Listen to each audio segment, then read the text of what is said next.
are. All right. Well, thanks for doing this and having us in your home. Thank you for being here. Well, Thank you for doing it. it's wonderful being here. Well, I've read and I've heard that music has been a part of your life since the very beginning. Tell me about your early interest in music. Okay, great. Sorry, I'm just distracted. Okay, we just started, love.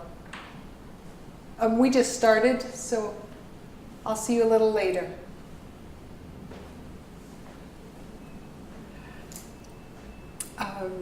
Okay, we'll start again. Okay, thank you. That's no problem. So, when did this all begin? Well, I've always loved music, and I was always attracted to playing music, making music, singing. I come from a really large family, and in fact, I'm the 10th of 10 children. And so many of my siblings played instruments. We had a piano in the house, and I used to lie underneath the piano and just listen to somebody playing it with all the sounds floating around me. And I remember putting my fingers where the pedals are, and hoping not to get my finger stuck in there, and just, hours of listening. And then I started playing the instrument and took piano lessons from about age 4 for about 10 years. And all through that time as a young pianist, I was also composing, making up tiny little songs that were like 2 bars long or 1 bar. And then my teacher said, well, make something else up, make something else up. And I sort of did that just on the side for fun. And then I found myself improvising a lot to find things to make up. And little by little, I just continued with music all the way through my life. I read that you composed your first orchestral piece in the 9th grade. How did that happen? Yeah, so I was playing piano all along, and then I started playing an instrument in 3rd grade. And at my school, we picked instruments alphabetically. And so my last name is Thomas, and I was all the way down the hall waiting for my chance to pick the instrument I wanted. And it was a very big day for me because I loved music, and I was so excited to play flute. And then when I got into the room, they said, oh, well, all the flutes, we don't have flute anymore, we don't have clarinet anymore, we don't have this and that. They said, we have trumpet, euphonium, and snare drum. And so I took up the trumpet, and my mother, I remember when I came home, she said, what do you mean the trumpet? You're like so into music. Why didn't you get the instrument that you wanted? And I said, well, that just didn't work out that way. But anyway, I ended up playing trumpet all the way through college. I was very advanced at trumpet performance, and I was a trumpet performance major in college. And so I had the experience of playing piano as a young child alone, playing trumpet in the band and in the orchestra all the way through grade school and into high school, and then composing all the way through that. So when I was in 7th, 8th, and 9th grade, my band director and my orchestral director said, why don't you write a piece? Why don't you write us a piece? And I did. And it was really, really bad, I can tell you that. But I did write a piece, and then it won actually a prize in my community. And it was performed at like the local arboretum. And it was like this huge big deal for me. I was like a kid. And so that was quite exciting. And then I went on in high school playing trumpet and piano and so on and so forth. Where did you grow up? I grew up in New York. Okay. Yeah. Who were your musical heroes and heroines? Oh, I have a lot of musical heroes and heroines. A long list. Well, Johann Sebastian Bach is my favorite composer. I love his music. I listen to it every day. I own his complete works, actually. I bought the complete works. And I have multiple copies of many of those works, but I have actually the complete works because it's just interesting to me to just imagine what he made.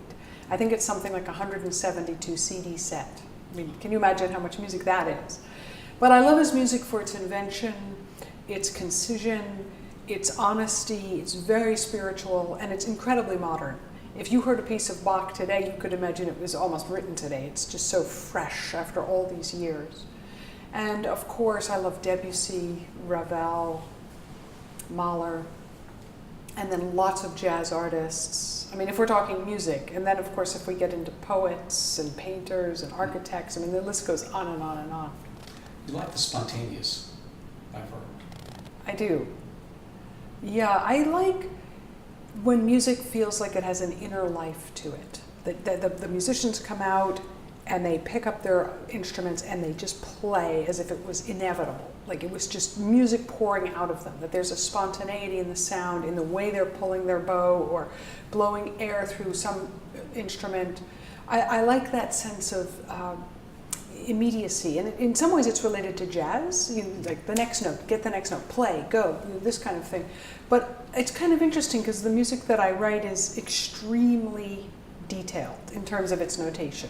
Every note has a pitch, an articulation, a dynamic, an adjective. It's very, very nuanced on the one hand.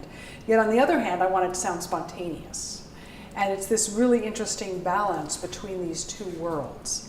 And I think in order to have the music sound spontaneous, I have to keep it spontaneous. I have to write with a certain kind of passion and flair and immediate reactions, and not, for me anyway, not something that's more like a science experiment. Like, okay, I have my row and I'm going to pick out my notes, or I have randomnumbers.com and that will generate an algorithm that will tell me what all my pitches are, and it's sort of distant. I prefer to be much more like improvising at the piano, playing piano every day, singing, dancing, like feeling the music, so that through that I can translate that energy into the notation, and then hopefully the players can receive that and then make even more of it for the audience. I've heard that you're rough on pens and pencils. I am, yeah, that's true. Yeah, I've had carpal tunnel surgery on both hands because I'm just constantly writing, and it's tough on the back and the hands. When you're working, I understand that you normally stand at the drafting table and work. You sing, you play, you dance. You want to feel everything as you're working. Exactly. Yes. I feel that if I physicalize my music, like I can feel the rhythm, like I can feel that, and I can feel where the accents are. They can feel it.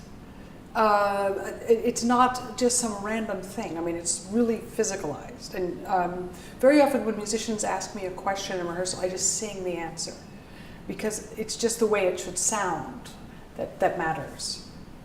I asked Bernard this a little earlier, and I'd like your take on it. Describe the life of a composer and what you get from the act of creation. How it moves you. Where does it? Your passion for it.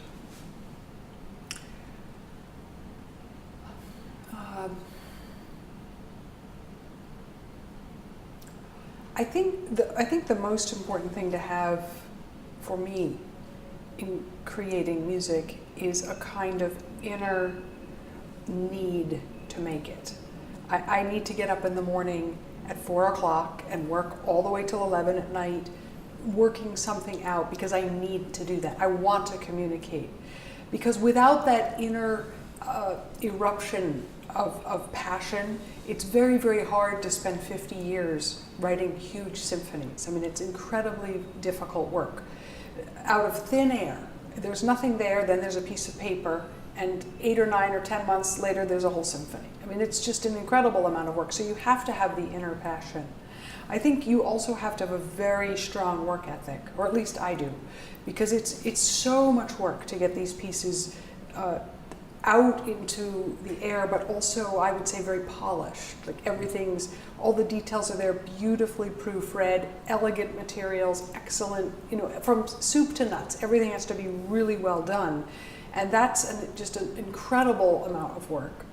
And then, of course, one wants to share the music with others, and you want to try to find a way to get the works performed or recorded so people can hear them. So one will spend quite a lot of time during a day on the phone or answering emails. Do you have a string quartet? Can I get your biography? Do you have a photo? These kinds of things. So it's a very, very intense work process in many dimensions. And I think it's very humbling. To write a good piece is very hard.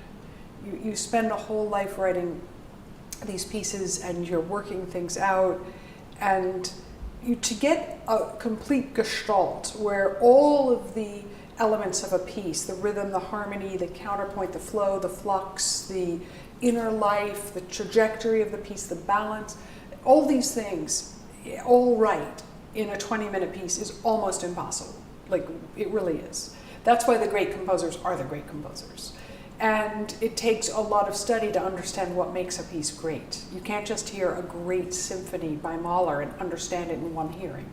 Or the Goldberg variations of Johann Sebastian Bach and understand them in one hearing, because they're so rich with relationships. And I'm a composer that tries to build these pieces with a gestalt, and so it takes a lot of brain energy.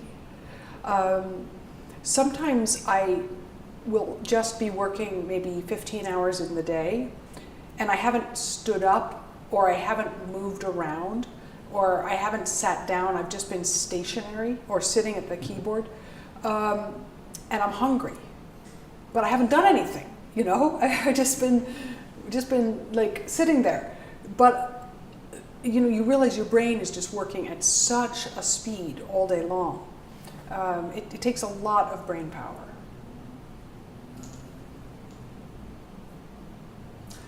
I heard a short piece that I really enjoyed that was performed at U of I, Carol on Sky. And I'm curious about how you arrive at the names of some of the names you come up with. Because in this particular piece, I could hear the bells against the sky. It was wonderfully done. Thank you.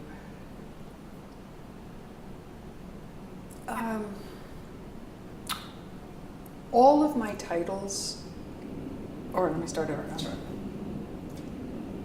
If one were to go to my website and just quickly read the titles, that's all you would do, just title, title, title, title, title.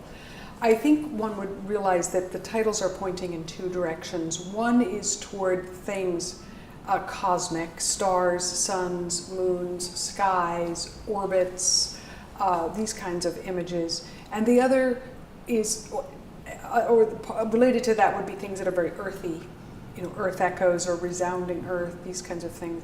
But the other, I would say, is spiritual, about musings and incantations and rituals and these kinds of things. So I think that my titles are leaning toward sort of some kind of cosmic spirituality.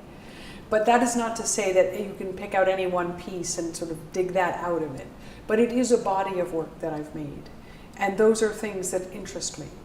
And so the titles are like little tiny glimpses, little poems, like ritual incantations followed by Carol on Sky, you know, followed by Aurora or Oriel or Earth Echoes. If those 5 works were on one concert of Augusta Reed Thomas, it would give you some thought process of where I'm coming from, I think.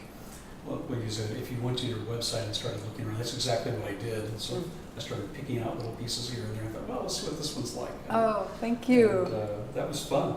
You write both long and short, everything from short bits for children to the big orchestral pieces. Well, gosh, I know you get commissions to do specific pieces and it's almost unfair to ask what are your favorites, but I'll do it anyway. Well, one of the things that interests me as a composer is contrast. So for instance, to write a solo piano piece, follow that by, let's say, a huge piece for the Berlin Philharmonic, followed by a short piece for children's chorus made up of girls who are 12 years old, followed by a concerto for the Boston Symphony, followed by a brand new work for Tanglewood, and whatnot, mixing up the genres, because I think it keeps my mind very fertile, jumping from one piece to the next in a row. You start to imagine all kinds of possibilities. I suppose if there was some favorite genres that I have, I love writing for orchestra. I've done a lot of that. I grew up playing in an orchestra. I come from that world. So that is a huge love of mine. And I love writing for strings. So I have 3 violin concertos, 3 cello concertos, 2 viola concertos. I mean, lots and lots of violin and cello works. It's just a huge interest in me. There's something about the strings that are just, they just get me. In fact, some reviewer wrote that I have a string soul. And I kind of understood that comment. It just made sense to me because I really love writing for the strings, but I also like writing for piano and the human voice. Those would be my favorites. And I think it's probably something that's a little bit less interesting for me, slightly, is something that doesn't have strings. Like, for instance, a band work. Although I love writing for band, you just have to change your mindset. But then I'm always missing the violins. I remember reading about and hearing about the Helios Kouros. That was a 3-panel work that evolved from being asked for 3 short pieces for 3 different orchestras. Could you tell me a little bit more about that? Sure. I've had such good fortune to be able to write for lots of orchestras around the world. And at one point I had 3 commissions. One was from the London Symphony, one was the Orchestra of Paris, and one was the Dallas Symphony. And they all came in like the same month. And they all wanted a 15-minute orchestral piece. It was just an incredible embarrassment of riches. But it seemed to me I already had 4 or 5 15-minute orchestral pieces that are published, recorded, and out there. So I called each of those orchestras, and I was so excited to accept their commission, but I asked them, could I give them 1/3 of a big work, so that I, as an artist, could be making a 45-minute piece. Because ensembles can't commission or premiere big 45-minute works, which is understandable. It's expensive and takes up a whole half of a program. It's a lot to learn. Anyway, it doesn't mean that the artist shouldn't make them. And all of the orchestra managers said, yes, that's what a great thing. I'm so proud that you have this vision. We'd be delighted to have our 1/3 of it. And so it was really such a wonderful opportunity. And what I did is I put endings on so that the pieces work as 3 separate pieces, and they're published as 3 separate pieces. But then I took the endings off, if you can imagine, and I changed the scene just a little bit. So the Helios Kouros Complete is not identical to just playing 1, 2, 3. It's very similar, but it's a different thing at the seams. But in any case, so Helios Kouros Complete is 45 minutes long. And I put so much of my life into that piece. I mean, that's like 2.5 years of my brain in that piece. Literally, that's all I worked on. The score is like this thick, all handwritten. I can show it to you. Just an incredible job. And the heartbreak for me is that the whole work has never been played yet. The 3 parts have been played and repeated and extremely great reviews and repeated again and whatnot. So the 3 parts are out there and alive, but I just need to find someone who will do the whole 45-minute work. And talk about the title. Helios meaning sun, sky. The title Helios Kouros also fits in with my kind of astral theme that goes through my work. So Helios, of course, meaning the sun god who drove his chariot across the sky once every day. And Kouros in the Greek sense meaning dancers. So you can think of it as like a sun god dancers, something like that. And I had imagined that the piece would be danced, that it's intended to be a ballet with full lights and costumes and everything. I don't know if anyone will do it before I die, but I hope someone will do it even when I die, some point. But it's meant to be a huge ballet. And the idea I had was that the choreographer and the director and the stage designer and costume designer could be putting together scenes of people who worship the sun god. And this image is very strong through all of history, through all different sects of people, generations of people, different time frames, ancient, current. So it's a very, very rich subject. And I can imagine a stage that would just be so alive and full of all kinds of different rituals. Some of them very still, some of them very rhythmic and whatnot. So that's my image for the whole composition, which I think is very clearly heard in the sound. We just need somebody to play it. And that's going to be a lot of people. Yeah, the orchestra is just a standard large orchestra. Okay. So the Chicago Symphony could do it, Boston could do it, and they wouldn't have to hire any players. It's just a standard piece. And now, of course, we play Tchaikovsky symphonies that are an hour, and we play Mahler symphonies that are an hour and 10 minutes, and we play, let's say, Shostakovich, 11, lasts an hour and 40. So 45 minutes should not be insurmountable. The repertoire has lots of pieces of this length. I was thinking more in the staging of everything with Yeah. And Yeah. and when it's done as a ballet, it will require a lot of dancers, young dancers, children, pros and modern and ballet, and then also a full stage of all kinds of lighting and costumes. I want to ask about teaching. You're much sought after as a teacher. You've taught here for a number of years.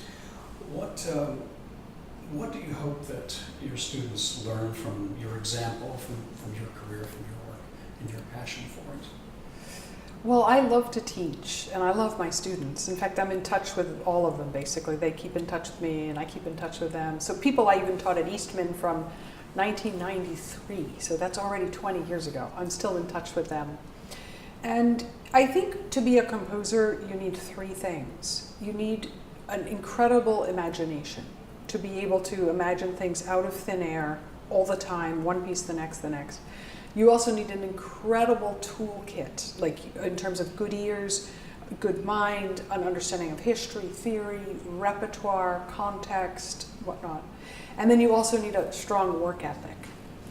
And with my students, I very often see that some of them have all three, and then I'm very happy.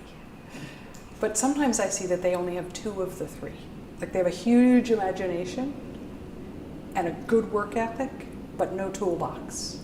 Or they've got a great toolbox and a really good work ethic, but no imagination. Or, so it's, and of course these are in varying degrees, but you need to have all three, I think, if you're going to spend 70 years creating music and receiving commissions and awards and prizes. People can tell from the music what the quality is once they study it. So I guess with my students, I want to help them achieve all three of those in their life and in their work. And I try to be extremely present. I see them every week. I answer their emails instantly. I have them over to my house for dinner all the time. So it's more like a family relationship. I mean, I really get to know these people. For many of them, I'm the godmother of their children and things like that, like life relationships. Because when you spend week after week after week after year working with somebody, you really get to know them. And you get to know their strengths, and they get to know your strengths. And you asked them what I would like them to take from my career. And really, I want them to be who they are. I tell them every day, be you, be naked, just be yourself. Don't follow anybody. Certainly don't follow me, but follow what your star is, what you need to make. I really don't want to be the kind of teacher that says, here's how you do it. Now you do this, then you do this, and then you have the piece. So I like them to all have their own voice. And when my students have a concert, I like that one piece is purple, and the next one's orange, and the next one's polka dotted, and the next one's green. They're all different. Different genres, different styles, different voices. That's much interesting and much healthier, I think, for the whole future of music. You talk about hopefully having a career that may span upwards of 7 decades. Based on where you've been and where you are now, how do you see your work evolving for the next act or series of acts? Well, I started really focusing in on composition around, I don't know exactly, around 20. But at around 25, I had really committed to composition. I had gone to graduate school for composition, maybe a little earlier, but let's just call it 25. 20 to 25. So I'm now 50. So for 25 years, I've been totally focused on composition, or at least 25. That's a really long time. And I love it. It's really fun, and it's been a real journey, a very humbling and beautiful and invigorating and amazing journey. But where will I go next? I mean, I have a lot of commission projects, so I know where I'll be going for the next several years, what pieces I've been asked to write. But it's really a deeper question, like what does one want to do with their life? Because when you get to be older, you start to realize that if one has good health, and if one can write 2 works a year, which is a lot, to write 2 pieces a year is a lot of work. And if you're going to write for 20 more years, let's just say, then you're going to do 40 pieces. It becomes very specific. It's not going to be 80 pieces, it's not going to be 100, it's going to be 40 maybe. Maybe some people maybe 30, some people maybe 50, whatever, but it's some limited amount. And so you have to really want to do the projects that you're offered. You have to really decide what you want to do, or perhaps even to turn down a commission and write a piece that you have in your soul that you need to do, because it's not really about the money. At a certain point, it's really, you just have to figure out what you want to say. And I think that my music says something. It's not fluff. It's not just surface kind of something. I mean, there's in there, I'm telling you something. I really am, if you hear a piece. So the question is, what am I saying to you? What do I want to say to you? What am I saying to you? Are you able to hear it? And it's quite interesting. When one gets to know a lot of different composers' voices, you realize that they're telling us different things. Mahler told us one thing, Bartók told us another, Stravinsky told us another, Mingus told us another, Miles another. These artists are telling us things, and we have to listen carefully to what they're telling us. The next question was, how do you think your works will stand the test of time? I try to make every piece the best piece that I can make it. And by that I mean really thinking about all the relationships, all the nuances, all the details, the form, the whole feeling, the drama of the piece on stage, all the technical things like counterpoint, harmony, rhythm, and all these things. And then I try to polish it really beautifully, and then I let it go. If anyone will play it, I don't know. If it will be played a lot, I don't know. If it'll never be played, I don't know. So we just have to put the things out there. There are certain works of mine that have had a lot of performances. I mean, I have a violin piece that's probably had at least 1,000 performances. I have several chamber ensemble pieces, duos and trios, that have probably each had 300 performances. And what happens is this music's for sale. So people buy it, and then I don't necessarily know who's playing it. But I get Google alerts, or people will write me and say, oh, I heard your piece here and there and where, whatnot. And I think, so you don't know really what will become of these things. And I had a piece that I wrote, actually, that I really, as I wrote it, I thought, this is really good. That's what I was thinking. And then I went to the premiere, and then the players didn't take it too seriously, and they kind of were joking around, and then they played it, nobody really liked it. And I was sitting in the dress rehearsal thinking, that's my best piece. That's what I was quietly thinking. But I could tell that nobody was into it. And so then I sort of put my head to it, and then I thought, okay, it's a terrible piece. It must be a terrible piece. So then some friends of mine called me and said, we really want to play that piece. And I said, no, I've withdrawn it. It's a horrible piece. Nobody likes it. You can't do that piece. And they're like, no, we really like it. And I'm like, no, you don't. You're not playing that piece. And please, just don't put it on the recital. I'm not coming. Don't play it. So then they're like, okay. And then they called me back 2 weeks later and said, look, we really like this piece. Can we just play it for you?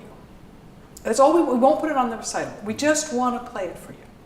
So come over to we're going to play it for you. So then they played it for me, and I'm like, that's my best piece. It's such a good piece. And they're like, we love it. And then these musicians toured it, recorded it, played it, and now that piece has probably been played by 300 different groups. So it's sort of interesting. You don't know what the future of a piece will be. The birth wasn't so great, and then I doubted myself, and then it took me a musician to teach me my own piece. And so I told those musicians, I said, it's yours. From always, forever, that's your piece. Even though I wrote it, it's your piece because you showed it back to me. So it's kind of funny like that, or other pieces that really just get picked up that you didn't think would. So it's really hard to know. What was that piece? Off the record, I'd rather not say because the players, where will the players, I'll tell you off the record. Okay, that's fine. The reason is I don't want the people who premiered it to be upset with me. Okay, I got it. Because they're really powerful. Completely got it. I'll tell you when we're cameras okay. off. I always like to ask this question, but what about your work? gives you the most personal satisfaction, what you're able to do.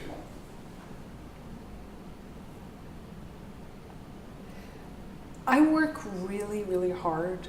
Some people say that I've written a lot, which is true. But I work, my husband jokes, he says I've already worked as much as an 80-year-old. In other words, I just work so many hours every day. I work all day. I work 365 days a year. I work on Christmas, I work on my birthday, I work all the time. So, there is a body of work that has accumulated from those efforts. And what gives me pleasure to do it work that hard? Why don't I go outside, or why don't I go to the movies, or why don't I do something else? What's giving me the pleasure is trying to make it as perfect as I can make it.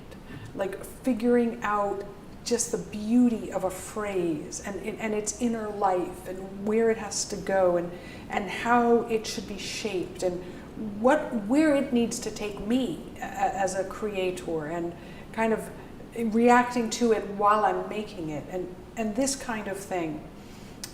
It's very difficult. It's really, really hard. But when you can find these if you can try to make little gems, it's very satisfying. I guess it's a little bit like anything. I was thinking how people who, for instance, lay the bricks in the path just perfectly, and how they all fit in. I mean, that's a simple example, I realize, but I so admire those people.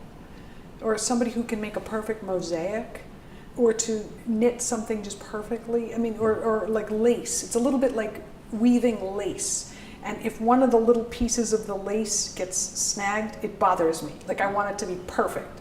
So you have to go back and fix that, and that kind of thing. It's very rewarding. And I also like to know, I look forward to the performance, because I've been lucky for about 25 years. Everything I've made has been on commission. So I know exactly when the concert is, who's playing it, when I'll arrive, and if I'm going, and this kind of thing. So I'm always thinking like the performance, and what will it be like, and what will the acoustic be like, and all of that. So that's exciting. And then somebody else is going to play it, and that's exciting. So it really, when you have pieces, every day I might be interacting with 20 different pieces. Like, one of them's being played today, one of them's being played in a week that I'm rehearsing today, one of them needs a program note revision, which I'm doing today, another one, I'm working on one that I'm writing, I'm proofreading another, I'm editing the recording of another, and so all of a sudden in one day you're tending to 20 different works, and sometimes more. If people are writing you saying, can you do a residency, and can we have, which pieces would we do, and all of a sudden you're like talking about these other pieces. So it's a lot to kind of think about. But even when one finishes a work from 20 years ago, you might be touching it many, many times a year going forward. And that's something that's quite interesting. For instance, this summer I was invited to Thailand, and it was a festival that was going to be doing a big orchestral piece of mine, but they were going to do some chamber works. It turned out, I don't remember exactly, but I think they did 13 chamber works. And some of them were really early, like when I was a student. And it was so disconcerting for me in 3 days to hear a big orchestral piece and 13 works from across my 25 years. It was like watching myself grow up or something, like, oh my gosh, that I just was so interesting.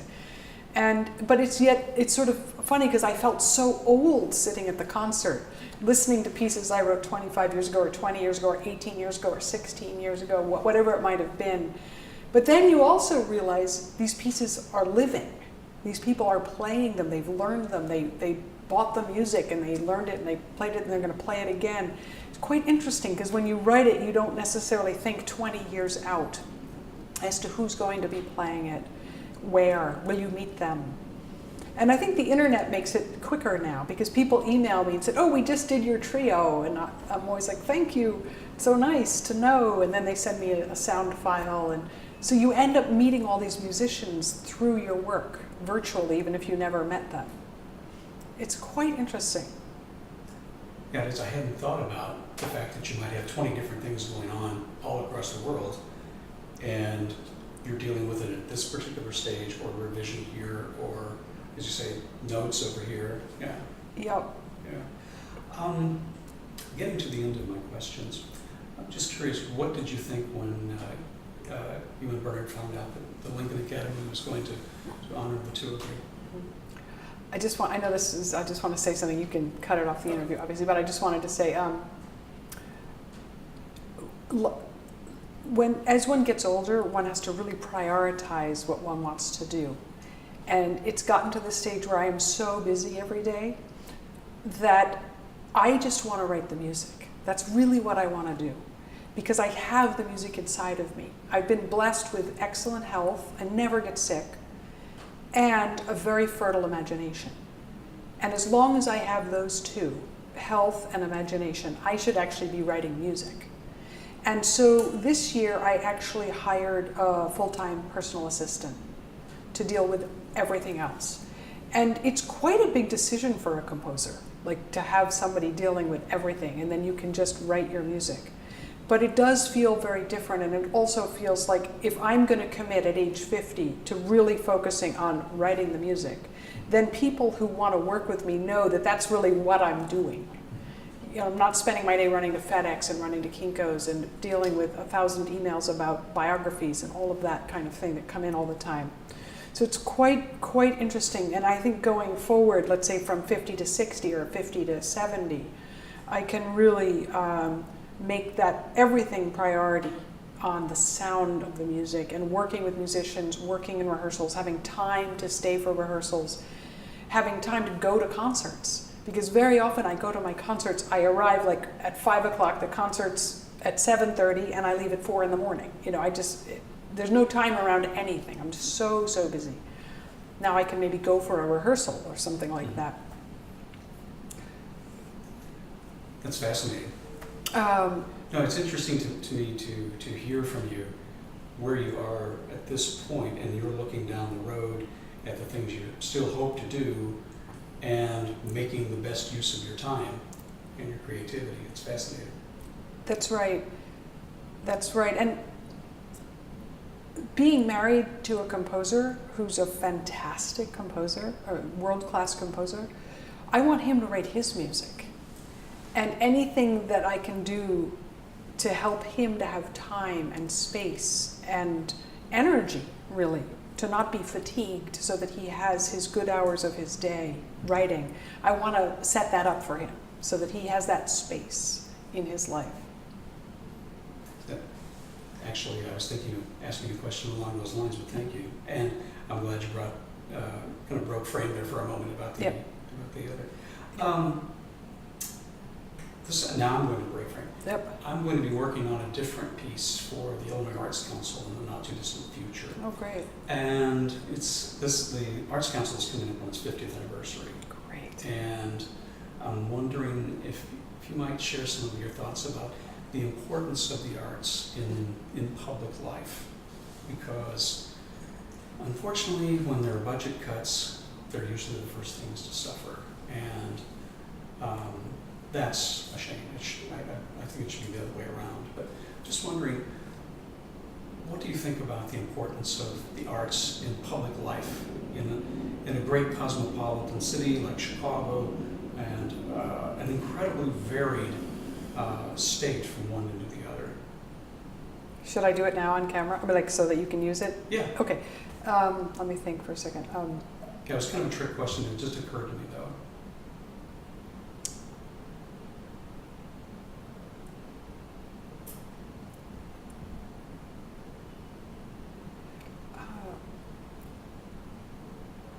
There are so many great people on this planet, people making all kinds of things, people making science, medicine, crafts, space technology, telescopes, microscopes, all kinds of things.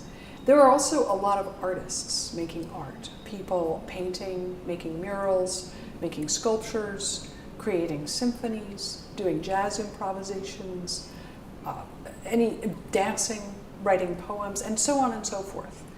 And sometimes it's very hard to know, how do we value those objects? How do we know if the poem is good? Is this a good poem? How do we know if the symphony is good? Is it great? Is it average? Is it good?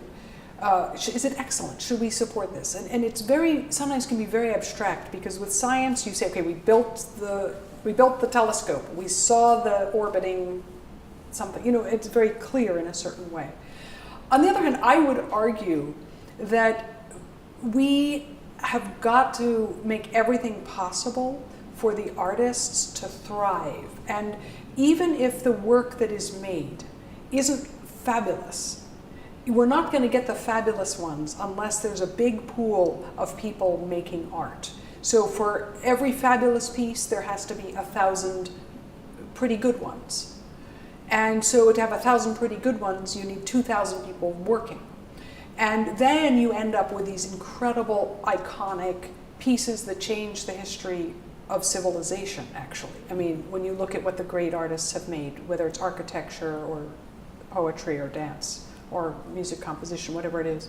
So it seems to me that as our culture, we have got to support the people making these objects. Even if we don't understand them right away, we can't tell if they're provable. In fact, their strength is that they're not provable, in fact. And when we look back on ourselves as a civilization, we remember the artists. We look at the statues. We look at the murals. We look at the cave paintings. We listen to the great works of Beethoven. And so it just seems crucial that we support the arts. I can't imagine a culture that wouldn't, and especially in the great cosmopolitan cities or the great cosmopolitan states around the world, states or regions. Thank you. That was beautifully said. Right off the cuff. Cool. I don't know, but I can probably do it better. But anyway. No, it's exactly the sort of thing I'm looking for, though, because I'm looking at doing this as kind of a tapestry from across the arts. Mm-hmm. And I thought, well, I've got the opportunity. Let's go. Lincoln, you said. Yeah, I like what you said. If I'm remembering it correctly, but one thing that was really moving had to do with, by honoring us, by what we do, you're honoring all the other people out there who are doing the very same thing in their own ways that may not get the recognition, but you as the Academy are honoring them. And I really thought that was very, very nicely done. Mm-hmm. Thank you. Was it something that was it something of a surprise? To receive the Order of Lincoln? Yeah.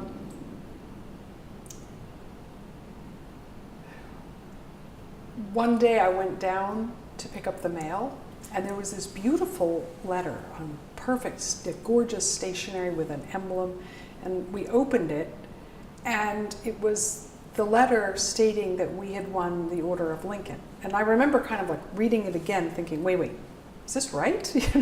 Is this possible? And I was like, wow, that's fantastic. I mean, it's just a huge honor and something that was really, really meaningful, beautiful, utterly unexpected, extremely humbling, very moving. So I just feel incredibly blessed for that honor. I feel also doubly blessed because my husband and I have never done things like that together. Like, we purposely keep our career very separate. We don't promote each other. We don't talk about each other's music with others on purpose, because it is nothing worse than, my spouse has done this and this. It's just not very polite. And so that we actually won something together. It's probably the only thing we'll ever win together. It's certainly the first. So that was very moving. But further than that, I feel very strongly that an organization as important, with such a rich history as it has, to support people who are making contemporary classical art music is just incredibly fantastic, because people work so hard trying to further this field. There's no money in contemporary classical art music if you're a composer. It's just hard work from beginning to end, all the way through. And to have them recognize that and honor it is really moving And I think it's important. I think it sends a signal to all kinds of artists that are making all kinds of things. And the idea that any artist would get it is even just fantastic. Thank you very much. We're done with this part. We're done. Ah. Okay, great. Thank you.